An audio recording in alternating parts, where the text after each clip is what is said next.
أم كنتم شهداء إذ حضر يعقوب الموت إذ قال لبنيه ما تعبدون من بعدي قالوا نعبد إلهك وإله آبائك إبراهيم وإسماعيل وإسحاق إلها واحدا ونحن له مسلمون صدق الله العظيم. اللهم صل على سيدنا محمد وعلى آل سيدنا محمد وبارك وسلم. اللهم صل على سيدنا محمد وعلى آل سيدنا محمد وبارك وسلم. اللهم صل على سيدنا محمد وعلى آل سيدنا محمد وبارك وسلم. معزز محترم علماء اکرام، ائمہ اعظام، عزیز ساتھیوں، بزرگوں اور دوستوں،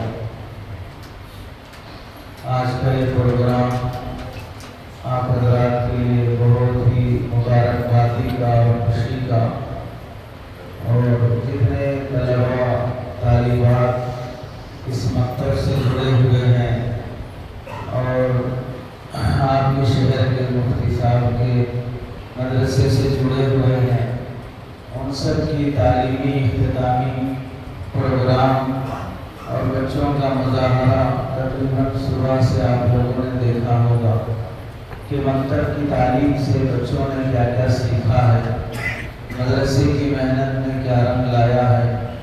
اس سے سارے والدین کو اور محلے اور گاؤں والوں کو خوشی ہونا چاہیے۔ اسے ہم دیکھیں، اپنی گفتگو جو آپ حضرات کے سامنے عرض کرنی ہے وہ 3 باتوں پر مشتمل ہے۔ وہ 3 باتیں حضرت مولانا مفتی شعیب اللہ خان صاحب مفتاحی دامت برکاتہ تشریف لانے تک ہو جائیں تو ٹھیک ہے، یا نہ ہو تو حضرت آنے پر اپنی بات مکمل کر لی جائے گی، موقوف کر لی جائے گی، چاہے بات مکمل نہ ہو، کیونکہ بڑوں کے آنے کے بعد ہم جیسے چھوٹوں کا ان کے سامنے بولنا انتہائی بے ادبی شمار ہوتی ہے۔ ہمیں اپنے بڑوں کی قدر کرنا رسول اللہ صلی اللہ علیہ وسلم نے سکھایا کہ جو اپنے بڑوں کی قدر نہ کرے، علماء کی عزت نہ کرے، وہ ہم میں سے نہیں ہے، یعنی وہ مسلمان امت میں شامل ہونے کے قابل ہی نہیں ہے، چاہے وہ اپنے آپ کو کتنا ہی دیندار سمجھ لے۔ 3 باتیں جو آپ حضرات کے سامنے عرض کرنی ہے۔ پہلی چیز، دعوت و تبلیغ کی برکت سے مسلمانوں میں ایمان کی، یقین کی جو محنت چل رہی تھی اور چل رہی ہے، اس کے باوجود بھی ہم مسلمانوں میں اپنی مسلمان بیٹیوں کے غیروں کے ساتھ جانے کے، بھاگ جانے کے، غیر مسلم لڑکوں سے تعلقات رکھنے کے آئے دن واقعات پیش آ رہے ہیں۔ تو اس کی وجہ کیا ہو سکتی ہے؟ کیا اب یہی دینی جماعت کافی ہے؟ کافی ہے تو پھر کیا وجہ ہے کہ لڑکیاں غیروں کے ساتھ جانے کے واقعات پھر بھی پیش آ رہے ہیں؟ دنیا داروں کے گھروں سے نہیں بلکہ دینداروں کے گھروں سے بھی پیش آ رہے ہیں۔ داڑھی نمازی والوں کے گھر سے بھی یہ واقعات سننے میں آتے ہیں کہ اس کی لڑکی غیر کے ساتھ چلی گئی۔ ہمیں کھلے دل کے ساتھ، تنگ نظری سے ہٹ کر، تعصب کا چشمہ اتار کر حقیقت کی نگاہ سے دیکھنے کی کوشش کرنا چاہیے۔ جذبات میں آ جانا، عصبیت میں آ جانا، یہ زمانے جاہلیت کے اوصاف شمار ہوتے ہیں کہ دینداری تو آ گئی لیکن جہالت پنا بھی نہیں گیا ہے، سچ کو سچ سمجھنے تیار نہیں، حقیقت کو حقیقت ماننے تیار نہیں ہے۔ پانی بھی انسان کی ضرورت ہے، کھانا بھی انسان کی ضرورت ہے۔ کوئی بیوقوف یہ کہے کہ نہیں میں صرف کھانا کھاؤں گا، پانی نہیں پیوں گا تو زیادہ دن نہیں جی سکتا۔ کوئی یہ کہے کہ میں صرف پانی پیتے رہوں گا، کھانا نہیں کھاؤں گا تو بھی زیادہ دن نہیں جی سکتا۔ دونوں انسان کی ضرورت ہے۔ جیسے یہ 2 چیزیں ضرورت ہونا سمجھ میں آیا، ویسے ہی دین کے جتنے شعبے ہیں، ہر شعبہ انسان کے لیے کھانا اور پانی کی حیثیت رکھتا ہے۔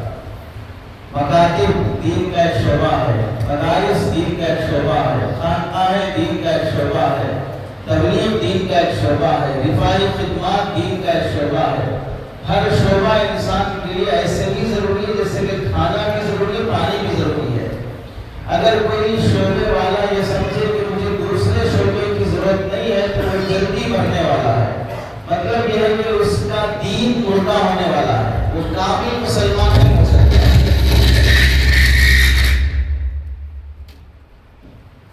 وہ شخص کامل مسلمان نہیں ہو سکتا۔ اس لحاظ سے پہلی چیز جو ہمیں غور کرنے کی ہے، ہماری مسلمان بیٹیاں مرتد ہونے کے واقعات، اسباب کیا ہے، اس کا حل کیا ہے۔ یہ اتنا تفصیلی موضوع ہے کہ اس موضوع کو مفصل سمجھنے کے لیے اس موضوع پر ہمیں تحقیق سے کام کرنے کی ضروری ہے کہ ہم لوگ علماء اکرام کے بیانات، ان کی لکھی ہوئی تحریرات اپنی اولاد کی تربیت میں کسی بھی طرح کی کوتاہی نہ ہو۔ آپ حضرات کے سامنے دو چار اسباب ذکر کیے جائیں گے، اس سے خود اندازہ ہو جائے کہ ہمیں کام کیا کرنا چاہیے۔ دوسری بات جو عرض کرنی ہے وہ یہ ہے کہ ہماری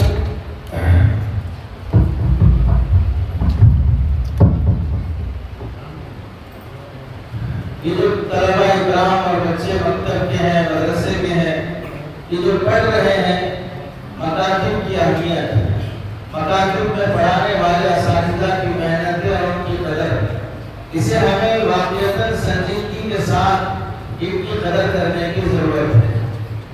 تیسری بات، مجموعی طور پر دین کی حفاظت کے لیے اس وقت سب سے زیادہ جو محنت کر رہا ہے وہ ہے علماء اکرام کا شعبہ۔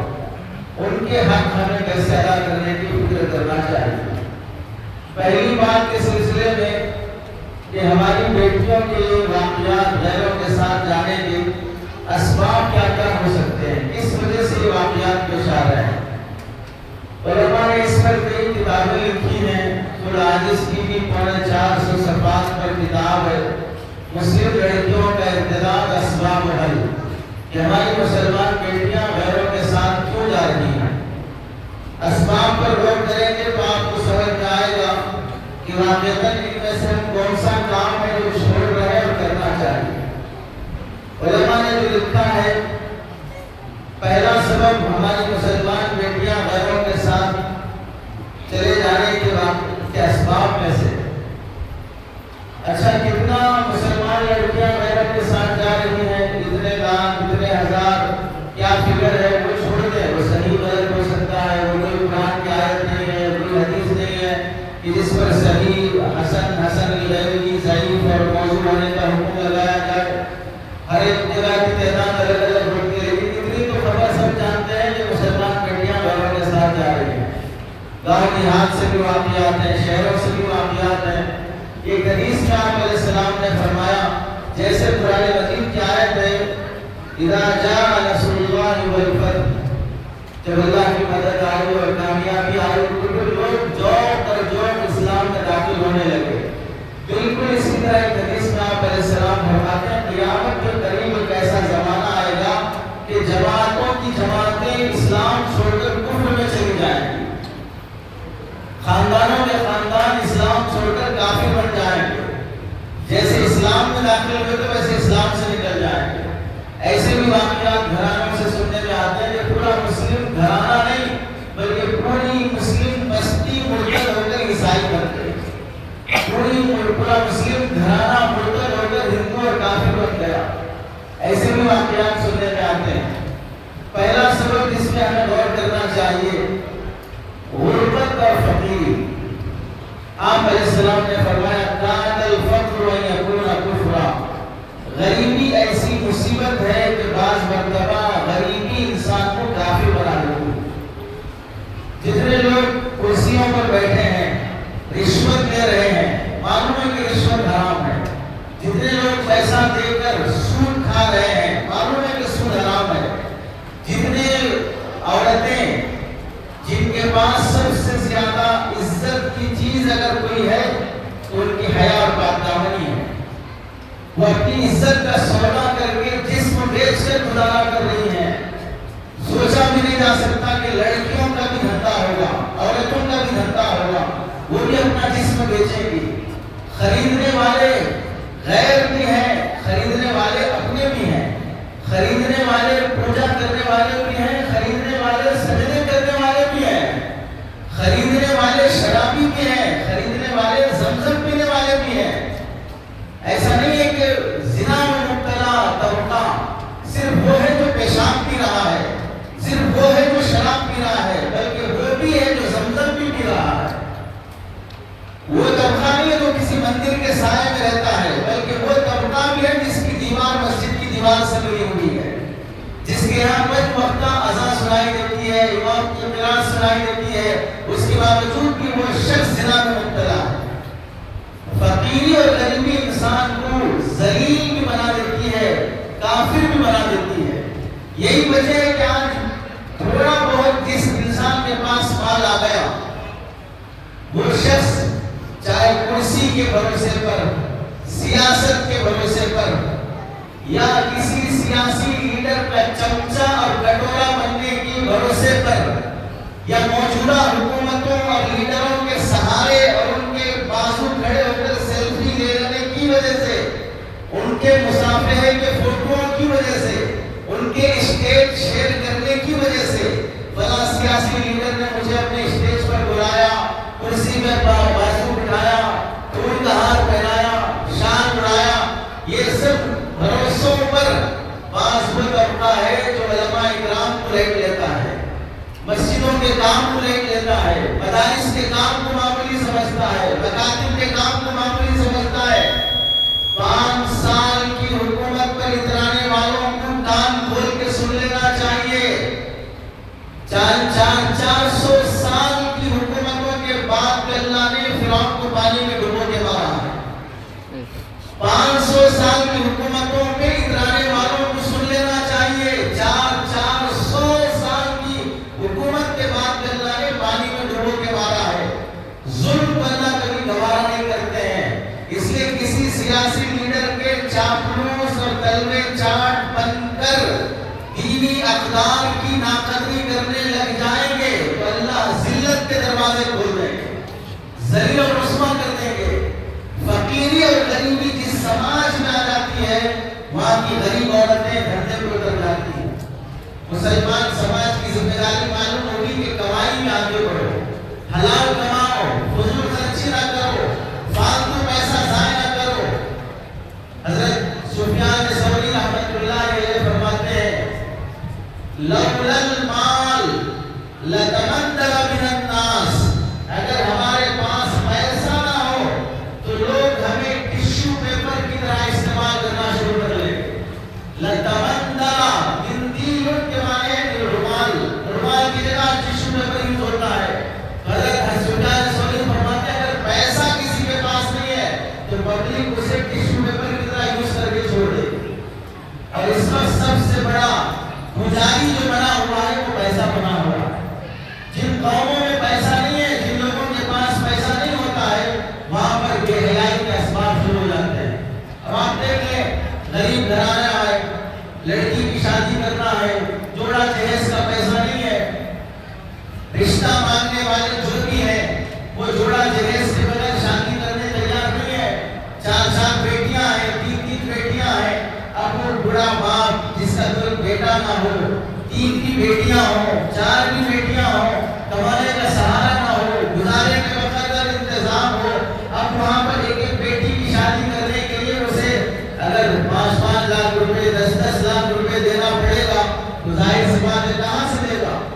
20 سال عمر, 40 سال عمر, 25 سال بیٹیوں کی عمر نکلتی جائے گی تو نتیجہ یہی ہوگا کہ ہوتے ہوتے وہ بیٹیاں گھروں کے حوالے ہونے لگ جائیں. غیر آگے کہے گا مجھے کسی جوڑے جہیز کی ضرورت نہیں ہے, ٹنٹن کی ضرورت نہیں ہے, میں بغیر کسی جوڑے جہیز کی شادی کر لوں گا, بس یہ ہے کہ اپنے مذہب میں باقی رہوں گا. شادی ہو گئی. ابھی کل ایک مولانا سے ملاقات ہوئی, میسور کے رہنے والے, وہ سنانے لگے کہ خاتون ہمارے پاس آئی, شادی ہو کر 10 سال ہو گئے, 3 بچے ہو گئے, 11ویں سال میں وہ شخص نے اس مسلمان خاتون اور اس کے 3 بیٹوں بچوں کو چھوڑ کر غیر مذہب میں واپس چلا گیا. جب شروع میں نکاح کیا تھا اپنا مذہب بدلنے تیار ہو, اپنا مذہب چھوڑ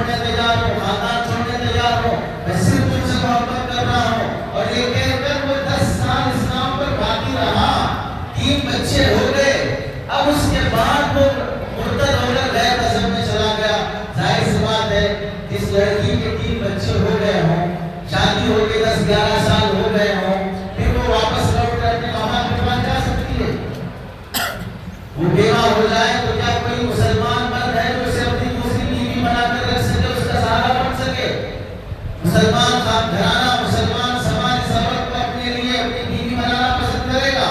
ماں باپ بھی اس عورت کو اپنے پاس اپنی بیٹی بنا کر 3 بچوں کا سہارا، پھر اس عورت کا سہارا بڑھاپے کے عالم میں پھر اس کا گزارا انتظام کر سکیں گے؟ اب یہ عورت کہاں سے اپنا گزارا کرے گی؟ اپنا گھر کیسے چلائے گی؟ 3 بچوں کو پالے گی کیسے؟ ان کا اسکول کا نظام کیسے سنبھالے گی؟ لا محالہ یا تو بھیک مانگنا شروع کرو یا تو دھندے کو اترنا شروع کرو۔ مسلمان بیٹیاں کئی گھرانوں میں اس طرح غربت کے واقعات کی وجہ سے بیوہ ہو گئی خاتون، کوئی سہارا نہیں ہے۔ راشن دینے والے، رمضان آیا، راشن کی پلان بن رہا ہے، 1 مہینے میں راشن دیں گے، باقی 11 مہینے کوئی کھلائے گا۔ 1 مہینے کا راشن دیتے ہوئے فوٹوز لیں گے، ویڈیوز لیں گے، اسے فیس بک پر اپلوڈ کریں گے، یوٹیوب پر اپلوڈ کریں گے، اپنی تنظیم کو اپنے جو کچھ بھی اپنا چینل بنانا ہے اسے مشہور کرنے کی کوشش کریں گے۔ 1 مہینے کا راشن دے کر عورت کی عزت سڑک پہ لا دیا، دکھا دیا فوٹو میں کہ یہ مانگنے والی خاتون ہے، تصویر آ گئی اس کے چہرے کی۔ اب باقی 11 مہینے کے لیے وہ کس کے سامنے ہاتھ پھیلائے گی؟ اگر کوئی 2000 1500 3000 روپے دے کر اس کی عزت کا سودا کرنا چاہے، مجبوراً وہ اس کی عزت کے لیے اپنی عزت اٹھانے پر راضی ہو جائے۔ یہ واقعات نئے نہیں ہیں، بنی اسرائیل کے بھی آپ نے واقعات سنے ہوں گے کہ پاک دامن عورت اپنے بچے کے گزارے کی وجہ سے، فاقے کی وجہ سے ایک آدمی کے پاس خیرات مانگنے گئی، اس نے کہا کہ مجھے خوش کر دو، میں تمہیں سامان دے دوں گا۔ وہ راضی ہو گئی مجبوراً، اور جب آئن وقت آیا صحبت کا تو وہ ڈرنے کانپنے لگی۔ اس نے پوچھا کیا بات ہے؟ میری زندگی کا پہلا مرحلہ ہے، میں نے آج تک کسی کے ساتھ ایسی حرکت نہیں کی، اللہ سے ڈرو۔ تو فوراً اٹھ کر جدا ہو گیا۔ اس واقعے سے کیا معلوم ہوا؟ غریبی عزت کا سودا کرنے پر مجبور کر دیتی تھی بنی اسرائیل سے۔ تو آج کتنا وہ غریبی کا حالت کہاں سے جہاں تک پہنچ گیا ہوگا۔ اللہ کے بندو، آپ شاید شہر، چھوٹے سے شہر کے رہنے والے ہیں، بڑے شہروں میں جا کر دیکھو، کالج پڑھنے والی لڑکیاں اپنے میک اپ باکس کی خاطر اپنے بوائے فرینڈ کے ساتھ عزت کا سودا کر دیتی ہے۔ مہنگے ہوٹل میں آئس کریم اور چائے اور کافی پینے کے خاطر، اس چائے اور کافی کی ٹیبل پر بیٹھ کر ایک سیلفی لینے کے خاطر اتنے مہنگے ہوٹل میں جانا میرا مقدر کہاں سے ہوگا، مجھے کہاں نصیب ہوگا؟ یہ فلاں مالدار ہے، اس کے ساتھ بیٹھو، ایک کافی ایک چائے پیو، ایک آئس کریم کھاؤ، باقی عزت اس کے حوالے کر دو، یہ فوٹوز میری مالداری کے محفوظ رہ جائیں۔ اتنی سستی ہو چکی ہے خاتون کی عزت، اس لیے غریبی یہ فاقے کا ذریعہ، ارتداد کا ذریعہ ہے۔ اب مسلمان معاشرے کی ذمہ داری ہے، محنت کرو، خوب کماؤ، مسجد میں نماز پڑھ کر بیٹھ کے سبحان اللہ کہنے پر جو ثواب ملے گا، نماز پڑھنے کے بعد عزت سے مسجد سے نکلو اور جاؤ اپنے مارکیٹ میں خوب کماؤ، حلال کماؤ، سچ سے کماؤ، جھوٹ سے بچ کر کماؤ، اور جو کماؤ گے اس کمائی پر بھی اللہ تعالیٰ اجر و ثواب عطا کرے۔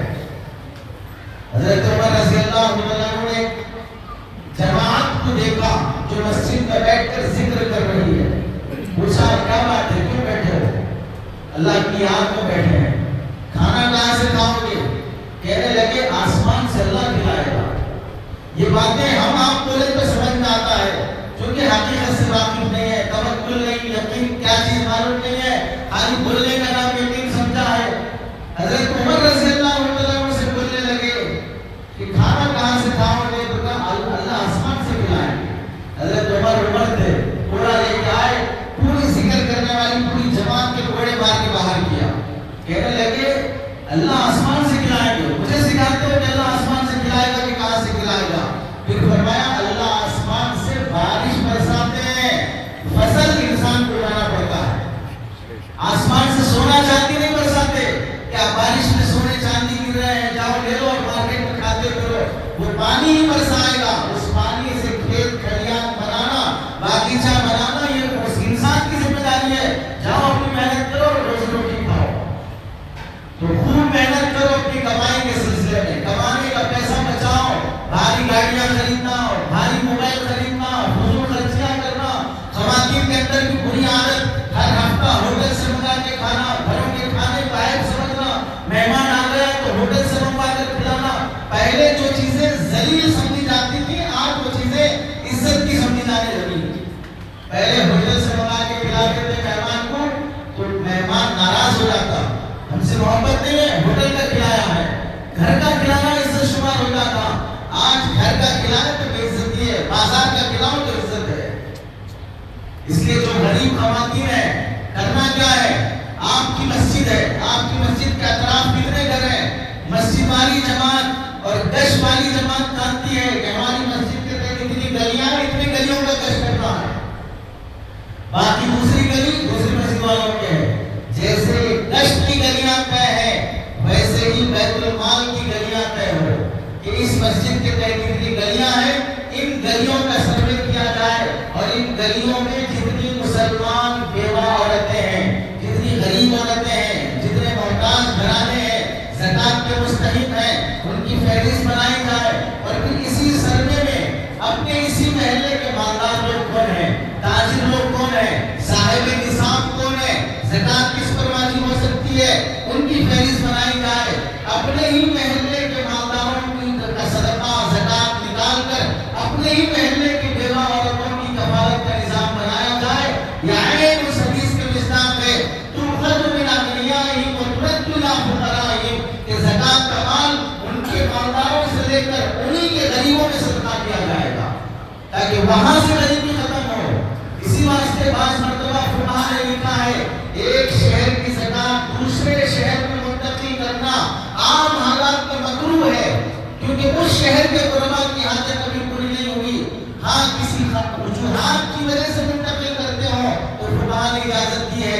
پتہ کیا چلا کہ اس شہر کا نظام پہلے مضبوط کرو، اس محلے کا نظام پہلے مضبوط کرو کہ ہمارے محلے کی خاتون وہ بھیک مانگ رہی ہے، وہ عزت کا سودا کر رہی ہے، وہ زنا میں مبتلا ہے، اور ہمارے مسلمان معاشرے مسجد کا first floor, second floor, third floor, چٹائیاں اٹھا کر قالین، پنکھے نکال کر اے سی اور دیواریں توڑ کر ٹائلز بہترین بناتے جا رہے ہیں، جبکہ محلے کی بیوہ عورتیں محتاج اور غریب بلکہ زنا میں مبتلا ہوتی جا رہی ہیں۔ دوسرا سبب جس میں مسلمان معاشرہ مرتد ہوتے جا رہا ہے، اس میں مسلمان لڑکیوں کا، مسلمان لڑکوں کا ایجوکیشن سسٹم کو سسٹم والا ہونا۔ جس اسکول میں ہماری اولاد پڑھ رہی ہے، پہلی بات وہ اسکول مسلمانوں کا نہیں ہے، دوسری بات وہ اسکول مسلمانوں کا ہے تو وہاں پر مخلوط نظام تعلیم ہے، تو ہمارا یہ انتخاب کہ ہماری بیٹیاں کون سی اسکول میں پڑھیں، یہ انتخاب ضروری ہے۔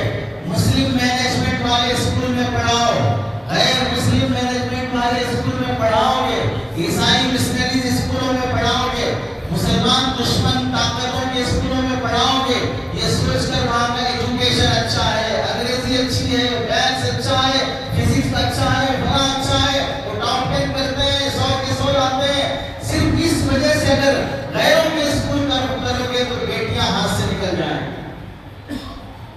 اکبر الہی نے فرمایا تھا یوں قتل سے بچوں کے بدنام نہ ہوتا، یوں قتل سے بچوں کے بدنام نہ ہوتا، افسوس کہ فرعون کو کالج کی نہ سوجی۔ کیا مطلب ہے؟ موسیٰ علیہ السلام کے پیدا ہونے کے ڈر سے فرعون نے بنی اسرائیل کے کئی ہزار بچوں کا قتل کروا دیا۔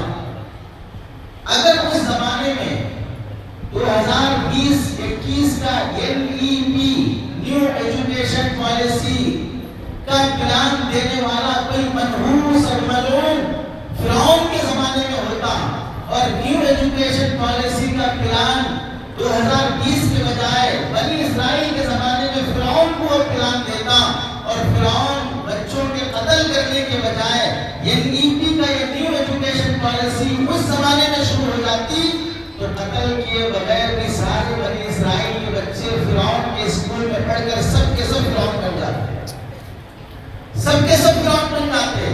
ایجوکیشن ایسا نظام، ایسا سسٹم ہے جو مسلمان کو ہندو کو مسلمان بنا دیتا ہے۔ اسی واسطے علماء نے لکھا ہے اگر پڑھانے والا ٹیچر اور پروفیسر تمہارا دیندار مسلمان ہے، خالص مسلم ہے، اس کے ہاتھ میں اگر تم بائبل بھی دے دو گے وہ بائبل ہاتھ میں لے کر اپنے پڑھنے والے بچوں کو مسلمان بنا دے گا، کیونکہ پڑھانے والا مسلمان ہے۔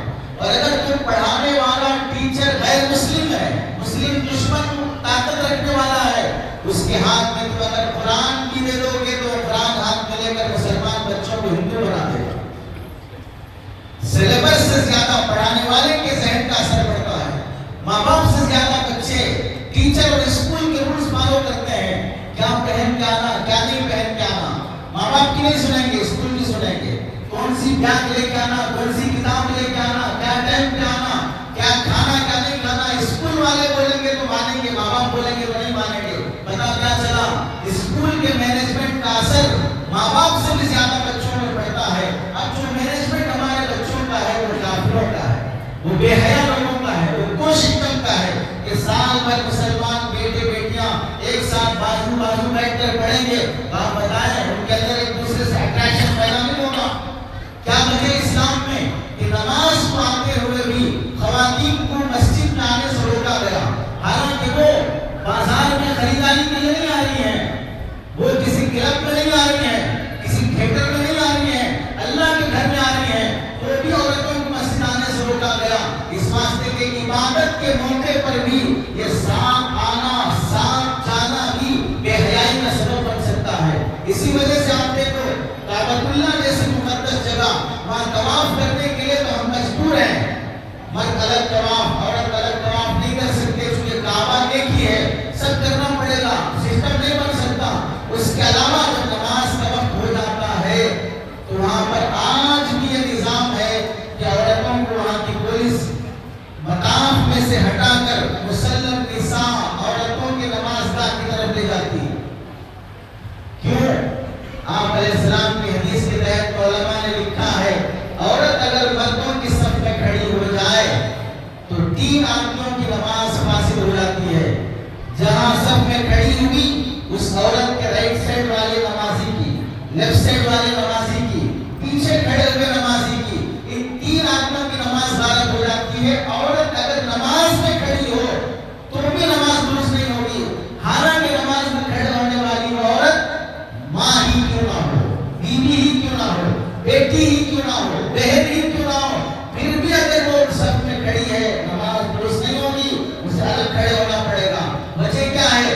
کعبۃ اللہ کے سامنے بھی عورت اگر صف میں کھڑی ہو جائے پھر بھی نمازی کا ذہن مولا کی طرف جانے کے بجائے لیلا کی طرف جائے گا، نماز غلط ہو جائے گی۔ اسی طرح اگر کالج اور اسکول میں لڑکیاں گھنٹوں بازو بیٹھی ہوئی ہوں تو یہ پڑھنے والے لڑکے، یہ پڑھنے والے اسٹوڈنٹ، ان کا دماغ ٹیچر کے سلیبس کی طرف نہیں رہے گا، پورا دماغ اس بیٹھی ہوئی لڑکی کی طرف رہے گا۔ یہی وجہ ہے آپ اپنے شہر کا جائزہ لے لو، 30 سال کا آپ کو اگر چیلنج کیا جائے 30 سال کے عرصے میں آپ کے شہر سے کتنے IPS آفیسر بنے، کتنے IAS آفیسر بنے، کتنے جرنلسٹ بنے، کتنے جج بنے، کتنے SI بنے، کتنے DSP بنے، کتنے مسلمان ایجوکیشن میں ٹاپر بنے؟ کچھ نہیں ہوا، خالی اصلی تعلیم، اسکول کی تعلیم، انگریزی تعلیم، یہ نعرے دیتے رہے اور ہم کو الو بنا کر یہ بولتے رہے۔ مدرسوں میں کنڑ زبان بھی ہونا چاہیے، مدرسوں میں انگریزی زبان بھی ہونا چاہیے، مدرسوں میں میتھس بھی ہونا چاہیے، ہمیں سب کچھ ہونا چاہیے، آپ خالی پیجامہ ہونا چاہیے۔ جہاں لاکھوں روپے، ہزاروں روپے ڈونیشن دے کر، فیس بھر کر، وہاں پیسے دے کر لاکھوں روپے کے دے رہے ہو، وہاں سے کیا رزلٹ ہے؟ 98% بچے وہاں پر، اور ہمارے پاس 2% بچے مدرسوں میں، ان کو انگریزی بھی چاہیے، میتھس بھی چاہیے، فلاں بھی، ٹھیک ہے سب چاہیے، تو ہم نے مدرسوں میں سب شروع کر لیا ہے، لیکن جہاں 98% جا رہے ہیں ان کو کیا چاہیے؟ وہ کس قابل کے ڈاکٹر بن کے مارکیٹ میں آئے؟ کیا بہترین وکیل بن کے مارکیٹ میں آئے؟ کتنے مسلمانوں کے کیسز لڑنے والے وکلا، ایڈوکیٹ اور جج بن سکے؟ کیا رزلٹ ملا وہاں سے؟ پتا کیا چلا؟ وہ سسٹم نے ان کا دماغ خراب کر دیا، پڑھائی کے بجائے لڑائی کے پیچھے پڑے رہے، پڑھائی کے بجائے لڑکی کے پیچھے پڑے رہے، پڑھائی کے بجائے نشے کے پیچھے پڑے رہے۔ آپ اگر اسے نہیں سمجھ سکے تو چھوٹی سی مثال سے سمجھ لو، لو میرج مدرسے والوں نے شروع کیا یا اسکول والوں نے؟ اسکول والے نے۔ کورٹ میرج مدرسے والوں نے شروع کیا یا اسکول والوں نے؟ اسکول والے نے۔ ڈیجیٹل میرج مدرسے والوں نے شروع کیا یا اسکول والوں نے؟ ویلنٹائنس ڈے مدرسوں میں منایا جاتا ہے کہ اسکولوں میں؟ ویلنٹائنس ڈے کیا کرتے ہیں؟ سارے بچے، اسٹوڈنٹ، سب ٹیچر بیٹھ کر سورہ بقرہ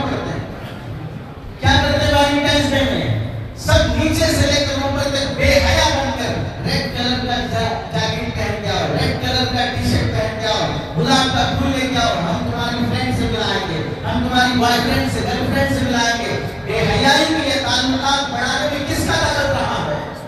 ماں باپ کے خلافت، ماں باپ کے خلاف بغاوت کرنے والی لڑکیاں کہاں سے جنم لی ہیں؟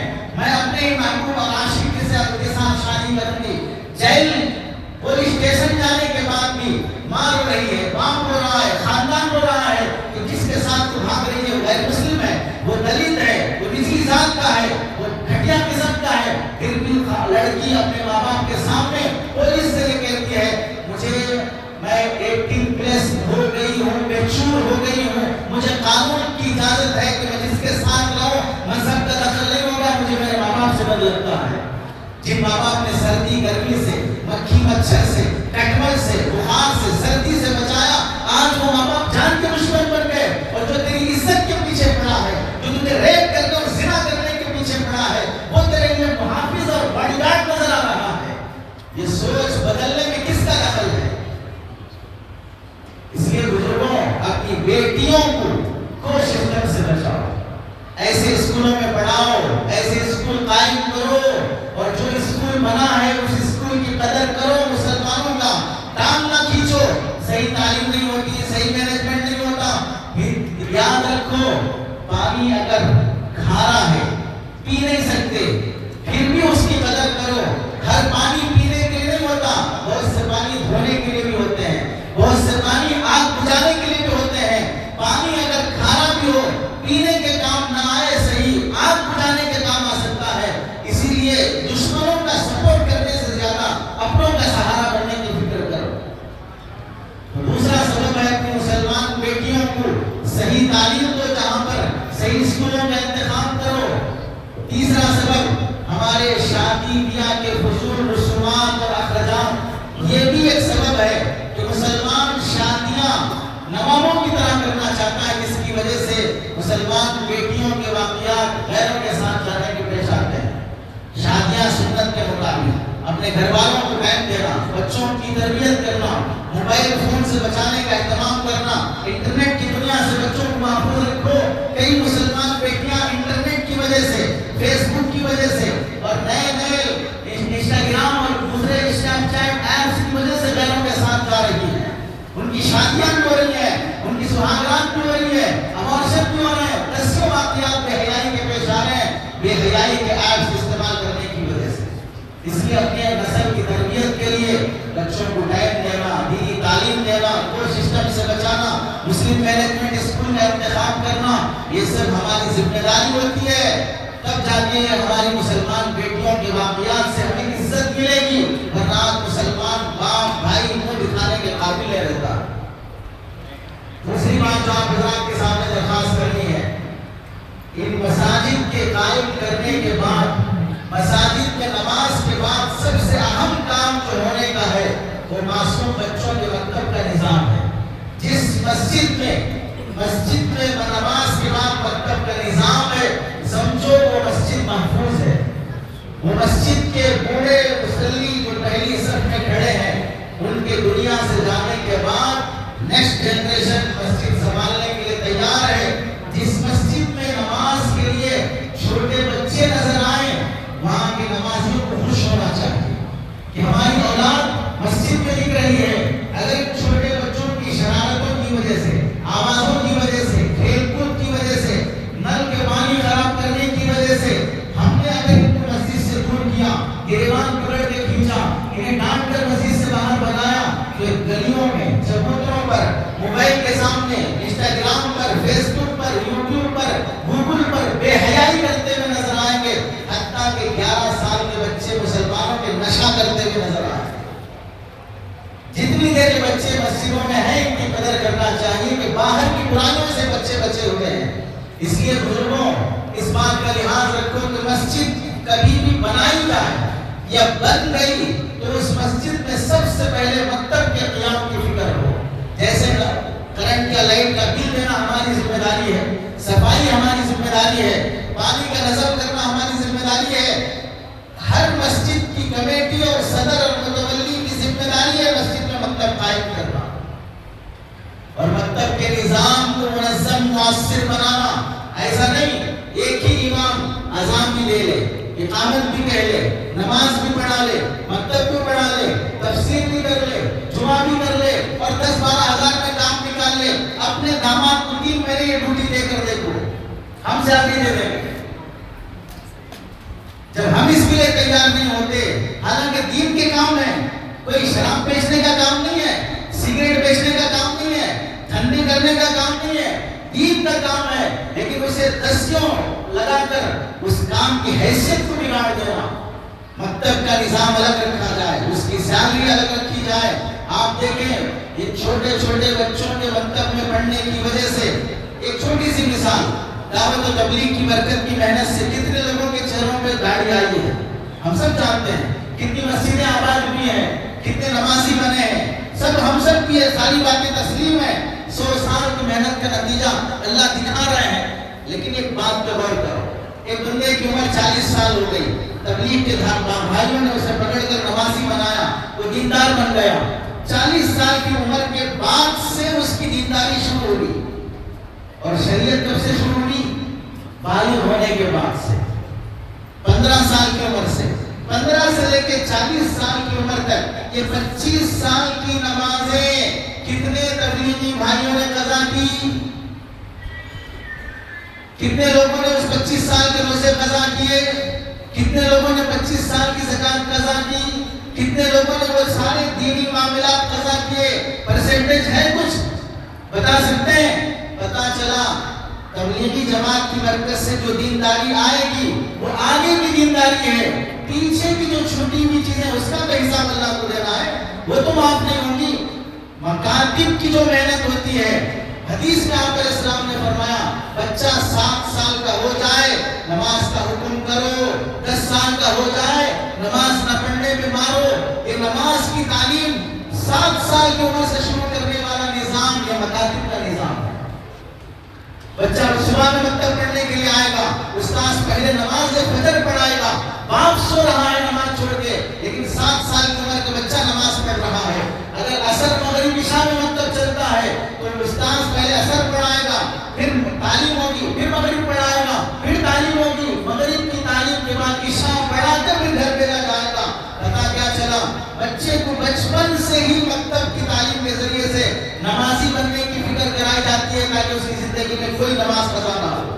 اور پھر جو سورے ہم 40 سال کی عمر میں سنتے یا سیکھتے ہیں، تبلیغ کی برکت سے سورے سیکھا، قرآن کے حلقے میں بیٹھا، 10 سورے یاد ہوئے۔ آپ بتائیں ہمارے ان 10 سوروں میں تجوید کتنی صحیح ہے؟ ہم تو امام صاحب کا امتحان لیتے ہیں، امام صاحب کا قرآن کیسے ہے، امام صاحب کی قرآن کیسے ہے، امام صاحب کی تراویح کیسے ہے۔ ہم کہتے ہیں اگر امام صاحب کے قرآن اور ان کی قرآن اور ان کی تراویح ریکارڈ کر کر ان کو بدنام کرنے کی کوشش کرو گے، آپ کا صرف سورہ فاتحہ اگر ریکارڈ کر کے پولیس کو دیا جائے تو جیل جائیں گے۔ وہ سورہ فاتحہ نہیں دکھے گا، وہ ہو سکتا ہے کہ پرائم منسٹر کو گالیاں دے رہا ہو۔ تو قرآن کو حفاظ اکرام علماء اکرام کے ان امور پر توجہ کرتے ہیں اور اپنی تناسب سورہ فاتحہ پہ توجہ کرتے ہیں۔ تو جو تجوید ہم سیکھ رہے ہوں 40 سال کی 50 سال کی عمر میں، وہ تجوید بچے بچپن سے سیکھتے ہیں۔ وہ قرآن بچپن سے صحیح سیکھا جاتا ہے۔ جو آداب زندگی کے ہم بڑے ہونے کے بعد سیکھتے ہیں وہ بچے بچپن سے مکتب کی زندگی میں سیکھتے ہیں۔ مکاتب کی تعلیم انسان کے جسم میں ریڑھ کی ہڈی کی جو حیثیت ہے، مسلم معاشرے میں مکتب کی وہ حیثیت ہے۔ اگر ریڑھ کی ہڈی میں فریکچر آ گیا، چلنا مشکل، بیٹھنا مشکل، لیٹنا مشکل، تڑپتے رہو گے۔ کسی محلے میں مسجد ہے لیکن مکتب نہیں ہے، وہاں کا اسلام برباد ہو جائے گا، وہاں کی مسلمان سماج برباد ہو جائے گی۔ وجہ یہی ہے کہ وہاں پر گالیاں دینے والے بچے ہوں گے، قرآن پڑھنے والے نہیں ہوں گے، گانے گانے والے بچے ہوں گے، قرآن پڑھنے والے بچے نہیں ہوں گے۔ مکاتب کی محنت کی برکت سے بچپن سے بچوں کے دین کی تعلیم آتی ہے۔ اور آپ علیہ السلام کی ہدایت 7 سال کی عمر میں بچے کو نماز سکھاؤ۔ ہم اپنے آپ سے سوال کریں، ہم سوال نہیں کر سکتے، اپنے آپ سے کر لو۔ 7 سال کی عمر میں بچے کو نماز سکھانا ہے، پورے مجمع میں کوئی ایک باپ کھڑے ہو جائے اور یہ کہے بچے کی عمر جب 7 سال ہو گئی میں نے بٹھا کر اسے نماز سکھایا ہے، میں نے اسے وضو سکھایا ہے، التحیات سورہ فاتحہ سکھایا ہے، فرائض نماز، شرائط نماز، واجبات نماز، مستحبات نماز، سنن نماز میں نے اسے سکھایا ہے. ایک باپ کھڑے ہو کر بولے, حالانکہ تعلیم باپ کو ہے. 7 سال کا ہو جائے تو بچے کو نماز سکھاؤ. ایک باپ آج تک یہ ذمہ داری نہیں کر سکا جو ذمہ داری مکاتب کے اساتذہ کو کر رہا ہے. قرآن سکھانا, آیتیں سکھانا, حدیثیں سکھانا, دعائیں سکھانا. مائیں پھر بھی کسی درجے میں کر رہی ہوں گی گھروں میں اپنی بیٹیوں کو یا بچوں کو سکھانے کی, لیکن ماں باپ سے ذمہ داری پوری نہیں ہوتی ہے جو مکاتب کی تعلیم سے پوری ہوتی ہے. اسی وجہ سے علماء نے حضرت علی میاں ندوی رحمۃ اللہ علیہ فرماتے ہیں, ہاتھ سے قرآن گر جائے جیسے ڈرتے ہو, اور اس سے گھرانوں میں ہاتھ سے قرآن گر جائے اور آنکھوں سے لگانا, اسے تول کر ترازو میں اس کے برابر چاول گیہوں صدقہ کرنا, عالم صاحب سے مفتی صاحب سے مسئلہ پوچھ کر کفارہ کیا ہے صلاۃ توبہ پڑھنا. اس غلطی کی تلافی کی کوششیں کرتے ہو جب قرآن ہاتھ سے گر جائے. حضرت علی میاں ندوی رحمۃ اللہ علیہ فرماتے ہیں, قرآن ہاتھ سے گرنے پر جیسے ڈرتے ہو, کسی مسجد میں مکتب چل رہا ہو اس مکتب کے بند ہو جانے سے اس سے زیادہ ڈرنا چاہیے. اس واسطے کہ قرآن کی عظمت جو تمہارے دل میں آئی ہے, اس قرآن کی حفاظت کی جگہ میں مکاتب ہے. یہ قرآن ہاتھ سے گرا تو ڈر رہے ہو, 50 بچے, 100 بچے, 2500 بچے, 3000 بچے مکاتب سے جڑے ہوئے ہیں. اور مکاتب پر اگر آن چاہیے بند ہو گئے تو پھر ان قرآن کے گرانے میں ہمارا دخل رہے گا. جو قرآن کے جو مکاتب کے خلاف کھڑے ہوتے ہوں یا مکاتب کے اساتذہ کے خلاف منصوبانی کرتے ہوں. ایک جگہ فرمایا حضرت علی میاں نے, اگر کسی مسلمان سماج کو پتا چلے کہ فلاں دشمن ان کے محلے کی مسجد ڈھانے کے لیے آ رہا ہے, مسجد پہ بلڈوزر چلانے کے لیے آ رہا ہے, تمہارا جذبہ کیسے بڑھ جائے گا, خون کیسے کھول جائے گا, کیسے حفاظت کی کوشش کرو گے کہ ہماری مسجد کیسے گرا سکتے ہیں. آئیں گے دیکھ لیں گے, آدمی لاٹھی لے کر بنا لے کر اپنی جان شہید کرنے کے لیے تیار ہو جاتا ہے.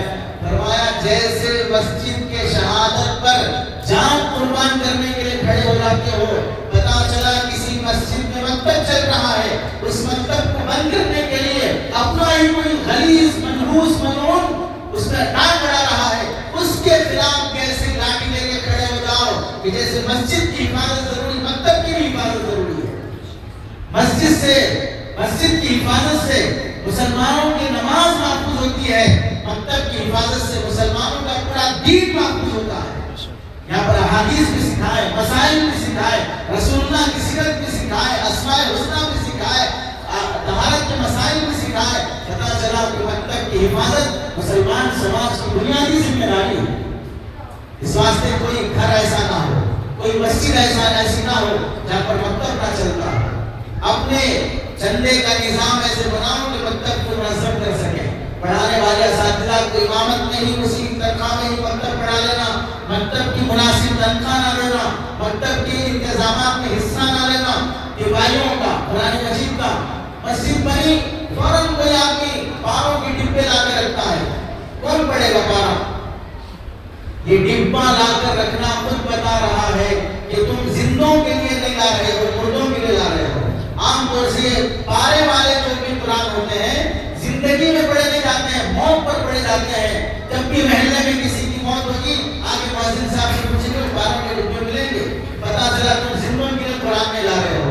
اللہ کے بندوں, جب اتنی عقل ہے مردوں کے لیے ڈبوں کا انتظام کر سکتے تو زندہ بچوں کے لیے مکتب کے انتظامات کا انتظام کیوں نہیں کر سکتے؟ مرنے والوں کے لیے قرآن لا کے رکھنے تیار ہو, پڑھنے والوں کے لیے کتابوں کا انتظام کرنے کیوں تیار نہیں ہوتے؟ اس لیے ہر مسجد میں یہ نظام ہو کہ مکاتب کو منظم کرنا, صحیح ترتیب بنانا, ان کی قدر کرنا. سلسلہ قلندریہ کے بزرگ گزرے ہیں, سلسلہ قلندریہ کے, ان کے بارے میں لکھا ہے, بڑے نیک بزرگ اللہ والی شخصیت.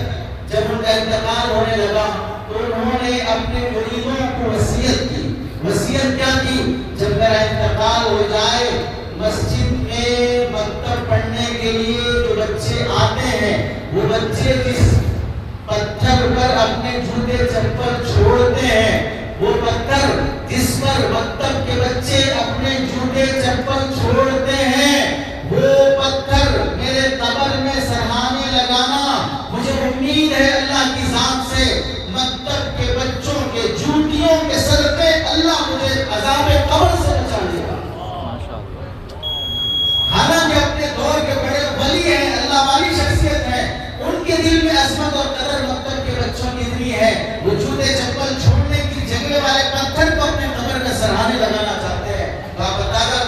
ان بزرگوں کی نظر میں مکاتب کی کس قدر اہمیت ہوگی. سعید بن المسیب رحمۃ اللہ علیہ حضرت ابو ہریرہ رضی اللہ عنہ کے داماد ہیں, اجل تابعین میں شمار ہوتے ہیں. ان کے بارے میں لکھا ہے جب بھی مسجد سے گزرتے, مکتب کے بچوں کو پڑھتا ہوا دیکھتے تو ٹھنڈی سانس لے کر کہتے ان بچوں سے مجھے جنت کی خوشبو آتی ہے, ان بچوں سے مجھے جنت کی خوشبو آتی ہے. یہ معصوم بچے ہماری زبانیں پاک نہیں ہیں, جن کی معصوم بچوں کی زبانیں پاک ہیں. ہم نے انہیں قرآن سکھایا, ہم نے نعت سکھائی, ہم نے سورے سکھائے, اسماء الحسنی سکھائے. چلتے پھرتے یہ بچے یہ گنگناتے ہیں. ہماری زبانوں پہ جو گالیاں ہیں, ہماری زبانوں پہ جو گانے ہیں, اسکول کالج کے بچوں کی جو زبان اور اخلاق ہے, اگر کسی کو پھر بھی سمجھ میں نہیں آیا, ایک چھوٹی سی مثال سے اس بات کو مکمل کرتا ہوں. مکتب کے بچے, مدرسے کے بچے اگر شرارت کرتے بھی ہوں, پھر بھی اسکول کے بچوں کی شرارت, مکتب کے بچوں کی شرارت, ہمارے بچپنے کی شرارت, ہماری جوانی کی شرارت, ہماری موجودہ نسل کی اسکولوں بازاروں کی شرارت اور مکتب اور مدرسے کے بچوں کی شرارت, دونوں کو کمپیئر کر لو تو بھی شرم سے منہ مرنے کا موقع رہے گا. ہماری وہ نسل جو اسکول کالجوں میں پڑھ رہی ہے وہ گرل فرینڈ بنا کے مر رہی ہے. کیا اسکول اور مدرسے کے بچوں, مدرسے اور مکتب کے بچوں سے شکایت ہے؟ ہمارے وہ اسکول اور کالج کے بچے نشہ کر رہے ہیں, سگریٹ پی رہے ہیں, گٹکا تمباکو کھا رہے ہیں. اسکول اور مدرسے اور مکتب کے بچے وہ کر رہے ہیں. شرارتوں کو کمپیئر بھی کر لو گے تو بھی 0% میں ان کی شرارتیں نہیں ہے. پھر کیا وجہ ہے؟ دشمنوں کے اسکول برداشت ہیں, مسجد کے مکتب کیوں برداشت نہیں ہو پاتے ہیں؟ پتا چلا ہمیں ہماری نظر میں دین کی قدر نہیں ہے, اسلام کی قدر نہیں ہے, نسل کی فکر نہیں ہے. اس واسطے مکاتب کو سہارا ہو, مکاتب کی حفاظت کرو, پڑھانے والے علماء کی قدر کرو.